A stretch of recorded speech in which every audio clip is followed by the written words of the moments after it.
NALSA university of law पिछले कुछ दिनों से काफ़ी चर्चाओं में है, जिनके बारे में आपने भी अब सुन लिया होगा, क्योंकि बार काउंसिल ऑफ इंडिया यानी कि बीसीआई ने इसके 2026 बैच के ग्रेजुएट्स एडवोकेट के तौर पे एनरोलमेंट पे रोक लगा दी और शायद यही सबसे भारी आज पड़ रहा है।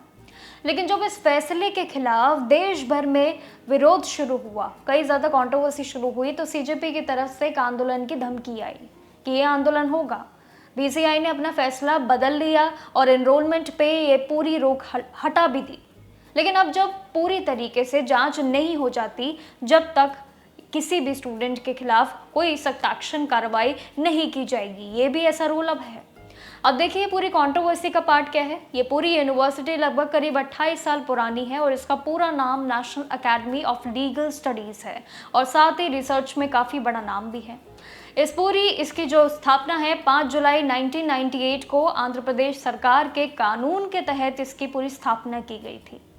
इसका मुख्य उद्देश्य, मेन पॉइंटर क्या है कि देश में हाई लेवल लीगल जितनी भी एजुकेशन है, रिसर्च है, कानूनी पढ़ाई को बढ़ावा देना है। इसको बदलना नहीं बल्कि बढ़ावा, जो अब पूरा बदलने का प्लान है। और रही बात इस यूनिवर्सिटी की, तो हैदराबाद के एक ऐसे एरिया से आती है जहाँ पे करीब 55 एकड़ में फैली हुई एक काफ़ी बड़ी यूनिवर्सिटी है।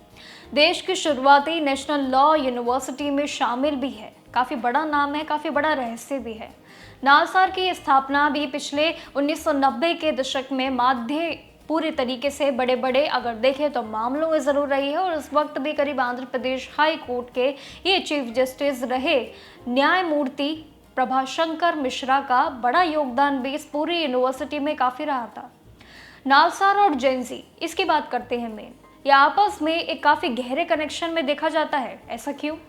देखिए, जेंजी आमतौर पे 1997 से लेके 2012 के बीच ये एक पीढ़ी ऐसी है जो इस नंबर से आती है, तो वो जेंजी कहलाते हैं। नालसा की स्थापना भी 1998 में हुई थी, मतलब कि जब दुनिया में जेंजी की शुरुआत ऑलरेडी हो चुकी थी, पीढ़ी ऑलरेडी स्टार्ट हो चुकी थी, तो उसी दौर में देश में नालसा जैसी ये नई पीढ़ी का कानून जो है वो शुरू हुआ और इसकी शिक्षा व्यवस्था भी स्थापना उसी टाइम हुई जब जेंजी शुरू होने लगे। अब इस यूनिवर्सिटी में आज के समय में कई बेहतरीन कोर्सेज भी है जो जेंजी के लिए बहुत बड़ी परिभाषा कहते हैं, इसलिए कहीं ना कहीं जेंजियों का इसे यूनिवर्सिटी कहा जाता है। और यहाँ पे 5 साल का ये पूरा प्रोग्राम्स कई चीज़ों में बटा होता है। बीए, एलएलबी, एलएलएम और एमबीए के रिसर्च लेवल के कई सारे प्रोग्राम हैं जो काफ़ी फेमस इनके हैं, आज भी काफ़ी बड़ा नाम है। अब यहाँ पे अंडर ग्रेजुएट लॉ कोर्सेज में एडमिशन लेने के लिए ये एक सबसे मेन क्लैट के लिए बड़ा जाना जाता है, कॉमन लॉ एडमिशन टेस्ट जैसी नेशनल लेवल की परीक्षा देनी पड़ती है, जो काफ़ी बड़ी परीक्षा होती है इस पूरी यूनिवर्सिटी की।